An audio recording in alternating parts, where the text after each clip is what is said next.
welcome to Flow with the Funk. My name is Michelle, aka Flo, aka the Funky Celebrant. This is a podcast aimed at anyone and everyone interested in love, ceremony and celebration. I don't care if you're half of or a whole couple looking for inspiration, friends, family or a supplier. This podcast is for you. Hello and welcome back to Flow with the Funk. Today I'm joined by another one of my funky friends and funky suppliers, Natalie Solanke from Natalie Solanke Weddings. She's a wedding planner extraordinaire as well as an all-round awesome human being. So we're going to talk about wedding planners today, what one is and why do you need one. So Natalie, over to you. What are you and what do you do? Thank you. Thanks for having me. So yes, I'm Natalie Solanke Weddings. I am a wedding planner. And what I do is there's a few things that wedding planners can do, and it depends on the style of wedding that you're having, I suppose. So I specialise in backyard weddings. So basically you've got a field and you want to start from scratch. So I would assist you on all the technical side of things. So plan a wedding seems really beautiful, really lovely to pick flowers and cakes and things like that. But then in the background, you've got to have someone that needs to sort out generators and toilets and all those things that aren't so fun, but just also as important to make sure the day runs really smoothly. But also be there as another confidant, really. So I know sometimes weddings can get a little bit stressful for couples if they're big. There's a lot of family, there's a lot of friends, a lot of ideas flying around. And as much as you really want to take them all on and say, thank you, sometimes they're not your cup of tea.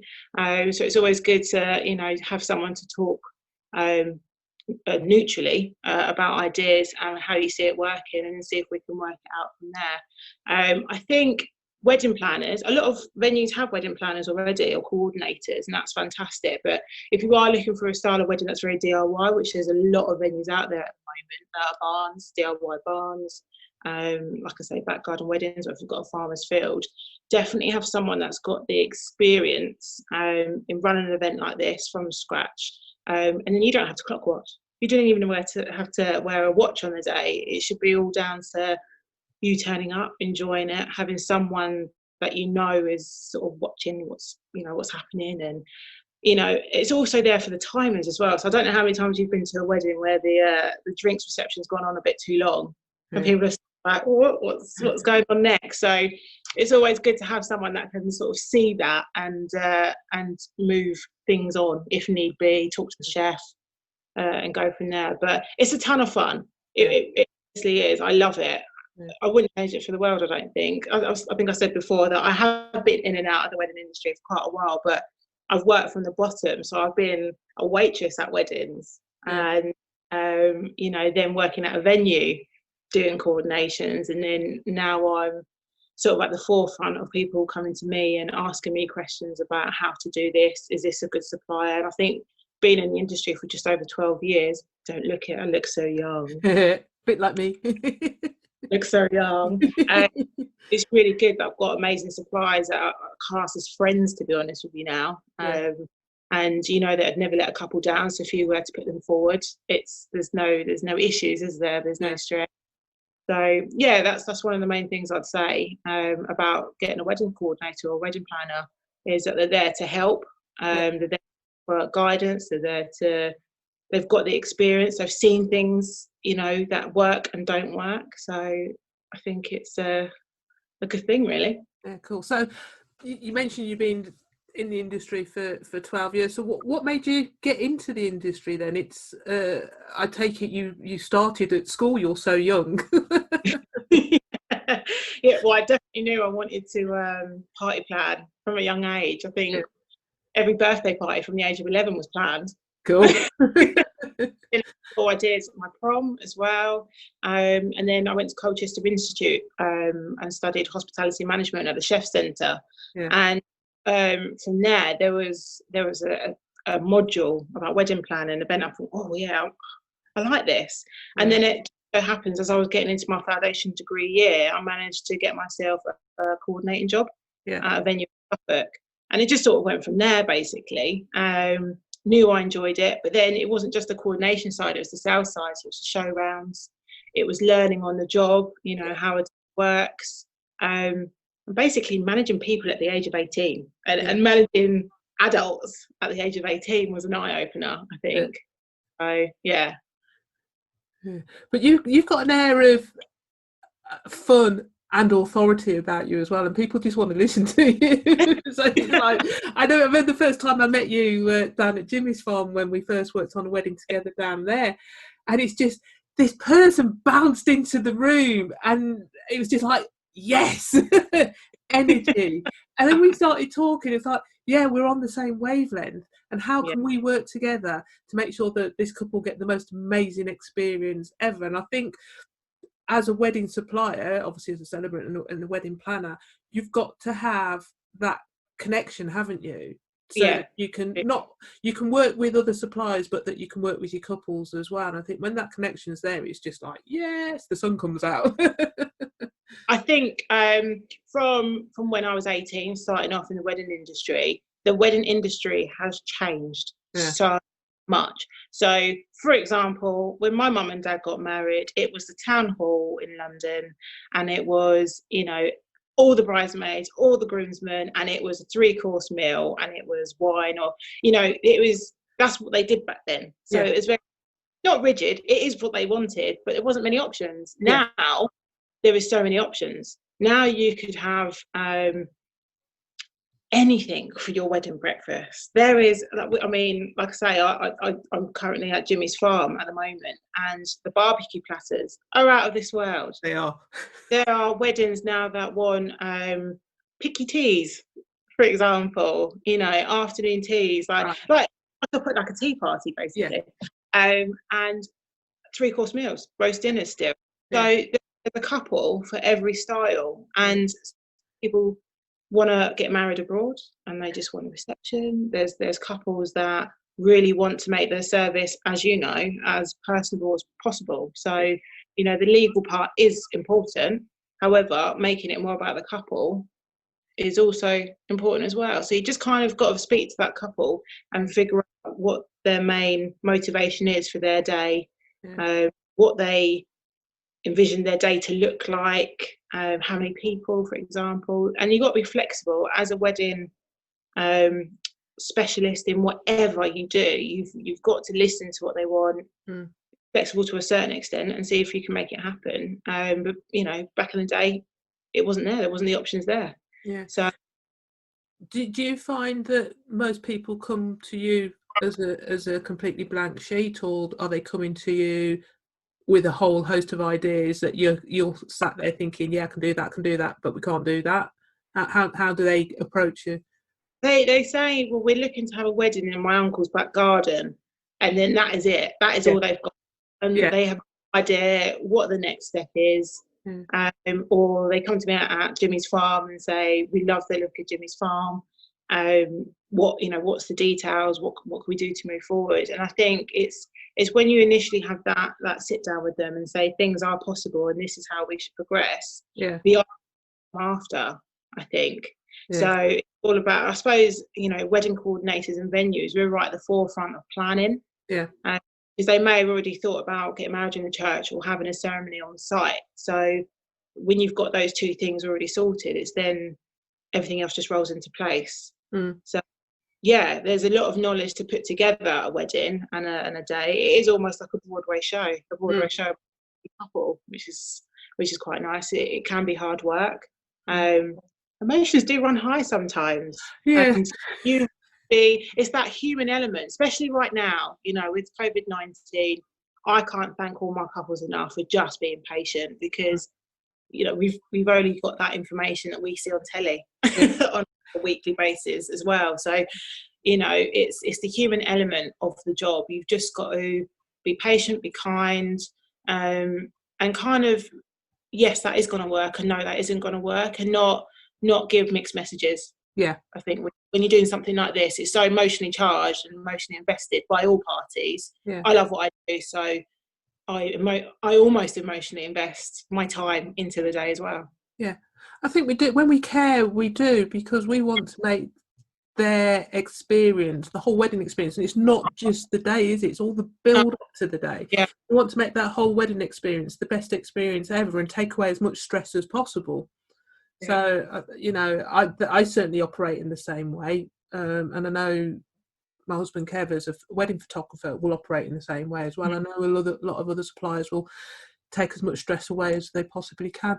So, talk me through a kind of like a typical start to finish with a wedding planner. I mean, if somebody's having a church wedding, for instance, and then a reception in Uncle's back garden, are you involved in all of the organisation before the church and including the church, or are you just involved in the organisation when they've left the church and going to the uncle's back garden?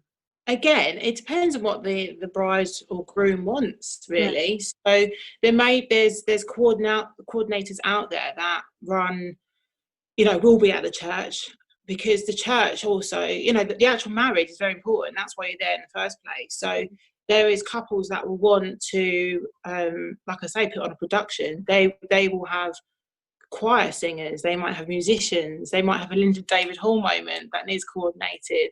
So if I need to be at the church, I'll be at the church. It's a bit like a venue. I need to be at a venue for a civil ceremony or a celebrant ceremony to ensure that sometimes you get me to press that button, don't you, for music? When I know you're there, it's like, yes, you're in charge of music. And you're like, so, absolutely. And in the morning of the wedding, I'm there welcoming suppliers on site anyway, making sure that the chef has got the electricity that they've got the equipment that's all there. Normally they'll be there the day before to like drop things off, but you know, the florist needs to know where they're going or parking. Your cake lady or cake person needs to know where they're going, and it's all set up. So absolutely, every couple is different. So there is wedding packages that they can book, but there's ways around and timings and making sure it all works out and all pans out, really. So, and like I say, the groom will be getting ready upstairs. They're not going to want to know what the kitchen's doing. They're not going to know, you know, the brass players are running late on the M25 coming up from London. I would not have them. They don't know. So absolutely, start to finish if they need it, but they can use me for as little as they need. They might just want me to coordinate the day and they've planned it. They just want someone to timings, then that'll be it. So a typical day for you then, if you are doing everything, so say we're doing a Jimmy's Farm wedding, what kind of hours are you working? Are you there from about 8 o'clock to about 11 o'clock at night, or it can be a long day, but I suppose when you love what you do, and especially when you've built up that connection with the couple, you don't want to let them. So, but my typical days, I would turn up about 8:30 in the morning, 8 o'clock, maybe do a bit of paperwork, then get in, and then I think guests normally, they come in the morning sometimes because we're open. You know, they can come at 9 o'clock, they can have breakfast. So you might find some guests already on site and they're having a chat and they start the day early. The groom would turn up, and the bridal groom would turn up about an hour before the service. And guests would then turn up. So I'd need to be there welcoming people, knowing where they're parking, turning up. Throughout the ceremony, making sure that, you know, the music's timed. The chef's okay with canapes to go. The bar guys are good to go on their drinks as well, straight after the ceremony. And just timing the afternoon as well, because, you know, photography is really important, I think. Videography, photography, these are your memories. And I always say that to couples, you know, start straight after they've booked the venue, they've booked the celebrant, photography and videography is the next thing. Flowers, cake, then rings and that sort of thing, because those people get booked up depending on how good you are, I suppose. So I just think on a day-to-day basis, I think when you get into the afternoon during the drinks reception, they will forget about time, and I want them to forget about time, but then I also need to make sure that people aren't standing around, like I said before, be bored. You can't get bored at Jimmy's Farm anyway, because it's too much to do. And what's next, I throw them in with the animals, so and then it's dinner time, so And then, yeah, I normally stay until about the first dance. So everything that needed to be planned and organised and set behind the scenes, it might seem really easygoing and so relaxed out the front. There's still things that need to be done behind the scenes to be on point, and hot food coming out of the kitchen, for example. So I don't tend to be the one that shouts at people, say, right, everybody in for dinner. I normally get like a groomsman or something, because I normally go, who's that random person with the afro shouting at everybody? So yeah, it's good to keep the human element. About the family, it's not about you as a supplier, it's about the couple, I find. And I think people like someone that's maybe a little bit more modest and not too showy. So, but that's just my experience. I think I've worked with other coordinators at venues, and sometimes they're quite rigid, and that might work for, you know, some couples. So, but I think the style of weddings that I do and the couples that I end up meeting are so relaxed, it just works, I think. And when you have a connection with someone, it's going to work. So yeah. So I mean, this ladies and gents listening to this podcast, this is what you're paying for. It's not just the day, it's all the planning that goes into creating that day and making it look so seamless for you. And it's tiring work. It is. We also say what? Sorry? It's 2 years in the making sometimes, isn't it? Yeah. And it's tiring work, but we do it with such grins on our faces, because I don't know, when you love something so much, it's not work, is it? But you know you've been there for the day by the time you've finished, and you've been on your feet all day. It's like, yes. Actually, I think it's quite a privilege to do something like this, because although it is tiresome, you know, it's not. It's a physical job. I wouldn't say I'm like, you know, hitting a sledgehammer against some rock or something like that. You know, there is a lot harder jobs out there, and it is just a pleasure. This job, I'm very lucky. Yeah. But I think a lot of people in the industry are self-employed, and they pave their own way through hard work. Yeah. I think, and pure determination. That's sure how I've got to where I am. I just don't stop. Yeah. Just say yes to opportunities, Michelle. Not that you know what I'm doing, so. I say yes to as many opportunities as I possibly can. Have you ever walked abroad? No, I haven't actually. Love to. Yeah. Love to, for sure. I've had couples that live abroad. Yeah. And then wanting to plan a wedding in the UK. It has its challenges, because you can only talk through Skype at the time. Zoom wasn't around. I think it was a COVID thing. Yeah. I know they've been around for a while, but it seems all new. But yeah, it's very difficult, because you've then got to go and find a venue on their behalf with some friends as well. So they're kind of relying on you to give you as much information as possible. I also had a couple who were living in New Zealand and wanted to have a look at Jimmy's farm. So I ended up doing a bit more of like a virtual show round for them and sent it through WhatsApp. And then lo and behold, 2 weeks later, lockdown happened and all venues are having to do it anyway. Yeah. So yeah, I think technology is very good, I think, for the industry if we can utilise it properly. Yeah. Working on been, hasn't it? Yeah. So the dreaded C word. How's it do you think going to affect weddings in the future, or the immediate future? In the immediate future, again, we've only got the information that we've been told on a weekly basis. Waiting for that call. And I think I said before, thank you so much to all couples that are speaking with me at how patient you're being. You know, kindness is key, being calm is key, because we only know as much as you can. Communication is really important. If you're at home, brides, grooms, whoever you are, if you've booked somewhere and there is a niggling thought in your mind, just get it out. Just speak to us. Because the more you sit on it, the more upset you're going to feel, and the more the situation's got to seem bigger than actually what it is. It might be over the food. You know, next year, is the food going to, you know, be different? Or just talk to us. It might seem silly to you, but you're not in the industry. It's not your line of work, so you wouldn't know these things. So, yeah, immediate future is very difficult, because at the moment, social distance is still in place. No, in Australia, they've started doing some weddings. A lot smaller, so that gives us hope, I think. So I think it would just be a lower amount of guests per wedding. I think at the moment Suffolk registrars are still, if you're already pre-booked, they're allowing ceremonies of 2 for the bride and groom and two friends. Yeah, the 2+2 ceremonies. Yeah. Yeah, but and we can't take any new bookings on for this year because our restaurant's still not open. Yeah. We don't know how many people we can welcome on site at any one time at the moment. So it's difficult. We don't know. We're just rolling with the flow, I think, at the moment. And then we'll see what happens. Next year, I hope COVID-19 will be around now. It's like the flu. In my eyes, I think it'll be, as long as we can find a vaccine, like your annual flu jab, I hope. Yeah. I hope. And then things can get back to what it might have looked like before. Yeah. I do feel that venues that are very open and outside are very lucky. Yeah. Because there'll come a time where weddings are allowed, but you're only allowed a certain amount of people in one room or space.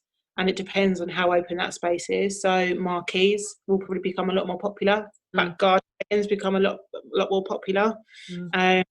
So yeah, I can see that sort of happening moving forward. Yeah, I think weddings are going to, for a while at least, be much more intimate, which cuts down on costs for couples, which is a bonus for them, but not necessarily for us, because it means they don't necessarily want to use all of the suppliers. But I think that as a celebrant, I'm going to be looking at a lot more kind of what I'd class as an elopement kind of ceremony, where there is literally less than 10 people present, and that is going to be. I haven't done many of those, and I think that's going to be quite fun to do smaller weddings, because it's a different dynamic than having to project myself to 100 people to just talk quietly to a group of 10. Yeah, I think it might open up a few more spaces around the farm as well that we can use. Yeah, for sure. Yeah, that'd be quite interesting to have a look at that. Yeah. So what's happening at the farm apart from Steve McQueen and his great escape? He's still escaping, apparently. Is he? He's still, because you guys aren't there. Keep him in his pen. There's been times I've done show rounds, like showing couples around, and he's sitting on the edge of his pen, and I'm looking at him like, you need to get back in there before I come over.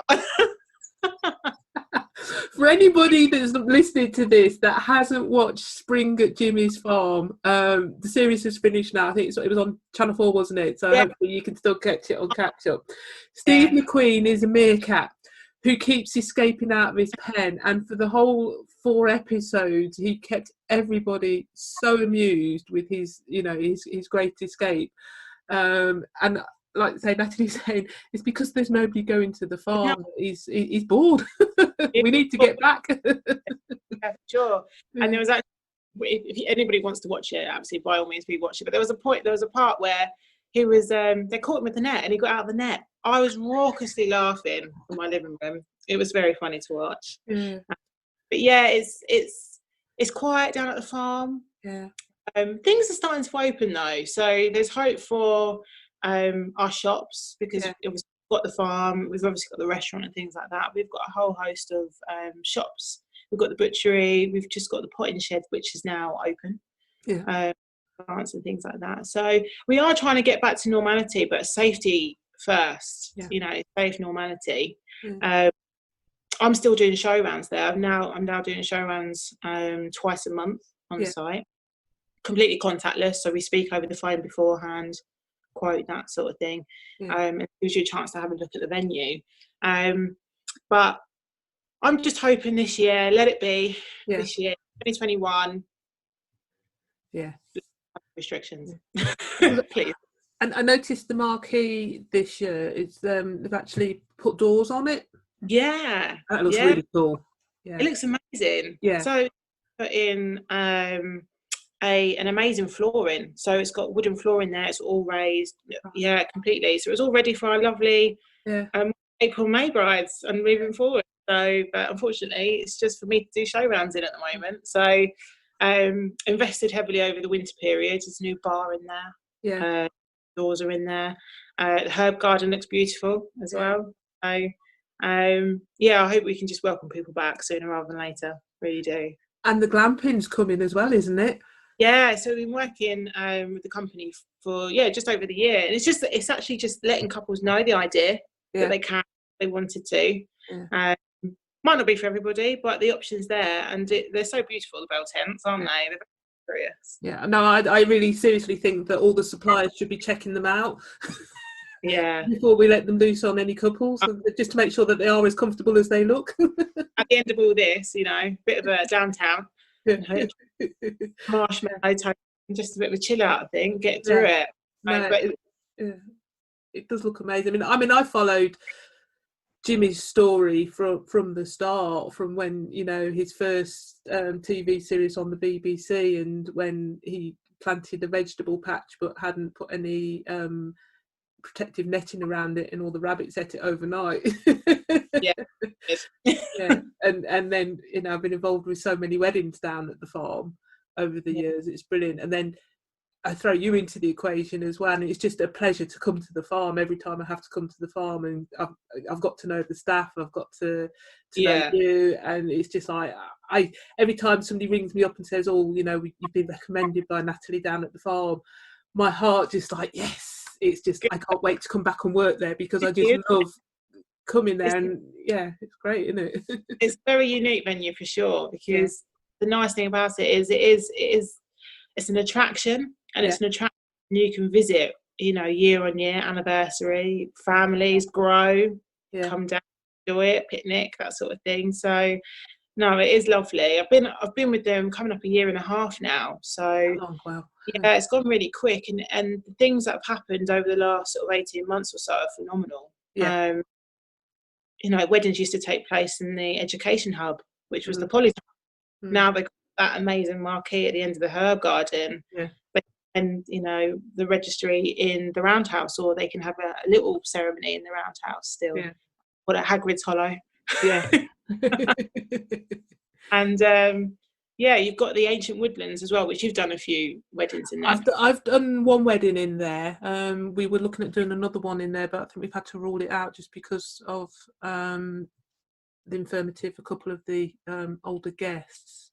But it would be nice to have that raised a good point. So I think it make it more accessible to be able to go up there. But we're all not superhumans. We're going to bit by bit the venue. It is. It's just how it's transformed over the last 2 years is just absolutely amazing, and it's a brilliant place to come. So well done to everybody, especially you, for being a massive part of that transformation. So I'm always going to big you up, love. So if people want to get hold of you to help plan their wedding, how are they going to get hold of you? So all social media. I'm on Twitter, I'm on Instagram, I'm on Facebook, Natalie Solanke Weddings. And then again, because I'm at Jimmy's Farm, representing them at the moment, you can find them Jimmy's Farm Weddings on Instagram, Jimmy's Farm HQ they've got on Facebook and Instagram as well, and that's all animal things, and they post a few things about weddings. But if you look on Instagram, Jimmy's Farm Wedding page, you see some images there. But even if it's just somewhere that you need to come and meet, and then you've got some questions about your own wedding planning, I can help at any point. So you may already have it all planned, you may just want someone on the day, but any help you need, just get in contact. We're happy to help. I mean, Jimmy's Farmhouse is a licensed venue for, as Natalie said, in the Roundhouse. However, you really want a celebrant-led ceremony there, because I will be able to take you into the woods. Hey. But you can do both. I mean, I've done quite a few ceremonies there of late where they've done the legal ceremony first and then had the celebrant-led ceremony afterwards. So you can combine the two, or just have one, registrar or celebrant. Isn't it? It's so flexible. It is. It's brilliant. I love working there. It's just so flexible to the couple of what they want. Food that they want. It's all farm to fork. I mean, I can go on and on and on, but and at the moment as well, with the farming side of things as well, it's very different after I don't want to say the B word, Brexit. And there's one thing I will say is that there is a petition at the moment. If you go into Jimmy's page, and the government's looking at lowering the food standards. So if you're passionate about the food that you eat, where it comes from, definitely sign a petition, because they're going to be allowing foods that are, genetically modified, higher salt, higher fat. And I think this country has worked too hard to go, especially on that side of things. Because I work on a farm now, and I think I need to say that for sure. I'm heading over there as soon as we finish recording this.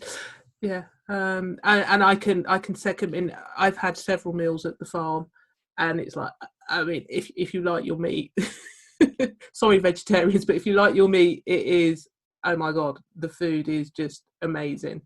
And yeah, I mean, we cater for everybody. Yeah, Vegan, vegetarian. Yeah, but I'm talking about the meat. All the food is amazing, but the meat is, you can tell it's been raised in a loving environment. It's just beautiful food. And I say, the chef there, top chef Andrew, he was my first ceremony at the farm, so it's been brilliant. Yeah, it's been brilliant to see. Talk to him every time I go in there and hear about how the family's grown and stuff like that. And it's like, yeah, and he comes up to me, and when I'm chatting to couples, then he says, oh, you've got to use her, she's brilliant, she did mine. I'm thinking, yay. You know what, I really miss everyone. Everyone. And I think as people that work solely a lot of the time, like I'm behind a laptop or behind a phone a lot of the time, I do. This year I've missed interaction with people. I've missed it. I've missed my meetings. I've missed my menu tastings. I've missed having a really random conversation about Tottenham with someone at a wedding, like an uncle. It's those things that make a wedding enjoyable. Yeah, I think. And so I think when I do meet couples on my show rounds, it's a bit like humans. One of the things we never spoke about, actually, just talking about human contact, is how are you juggling work with family? Because I know you've got twins. 3-year-old twins. Juggling. Yeah. Juggling. It's been really difficult, actually, but we got through it. Yeah, we were getting through it. They're now back at nursery, and I know there's a lot of people out there that are sort of holding back their children and things like that, but my other half, he's worked the whole time, so it's been very difficult. There's only been one me against 2 kids, so whilst everything else, I mean, once everybody did get furloughed or not working, I had couples that I had to look after, so there's no way that I'm going to go silent on couples that I've booked a wedding with you who need help at this time. Communication is key, as I said before. It's quite difficult when somebody wants to have a conversation and you've got some 3-year-old kids. It's just never professional, is it? But I think it's opened your eyes to flexible working. Yeah, that's a whole new aspect, isn't it? And the reason, like I said, I came out of weddings in and out. I was in the job beforehand, and it wasn't flexible. Whereas weddings are at weekends and during the week, and you can really work your family around it. So I'm in a very fortunate position to be able to balance that throughout. But they went back to nursery as soon as. And peace shall reign. Absolutely. Yeah, as long as everybody stays, safe, hand washing. It's very difficult to socially distance 3-year-olds, and I totally get that. There is a risk still there, but as long as I'm taking precautions as well, then there should be no issues. Awesome. On that, it's been brilliant chatting to you. Thank you so much for joining me today. And I can't wait to get back to the farm and see you. I might have to tag on when you do your next show round. I might just have to come down, just have another look to remind myself of what the farm looks like. So we'll see. And the potting shed is open as well. So if you want to come get some plants, might have to. Yeah. Wicked. Okay, cool. Thank you very much for joining me, and we'll chat soon. Thank you. Bye. That was the awesome Natalie Solanke, and that interview was recorded just before the farm reopened the zoo area and for business. So let me know if you go down to the farm, and if you meet Steve McQueen, and if he's actually still escaping. I'm hoping he's quite happy to see lots of people down there. Join me again soon. Take care.